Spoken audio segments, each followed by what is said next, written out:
Nice. நம்ம love பண்ணும்போது நம்மளுடைய துணை, அது பொண்ணாக இருக்கலாம் பையனாக இருக்கலாம், திருட்டுத்தனமும் பொய்யோ ஏமாத்த வேலையோ பொம்பளை பொறுக்கியோ ஆம்பளை பொறுக்கியோ இல்லை தேதனமோ இது ஏதாவது ஒன்று பண்ணிக்கிட்டு இருப்பான். அதை நம்ம கண்டுபிடிச்சிட்டு நம்ம அவங்களுக்கு ஒரு மன்னிப்பு தருவோம்.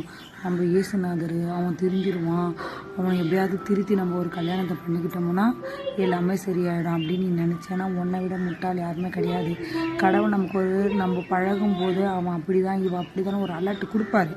அதை நம்ம தெரிஞ்சுக்கிட்டு மூடிக்கிட்டு திருந்திக்கிட்டு நாம் வெளியில் போயிடணும். அவனை திருத்தணும்னு நினச்சேன்னா அவன் கல்யாணத்தை கட்டிக்குவான், குழந்தைய கொடுத்துருவான்.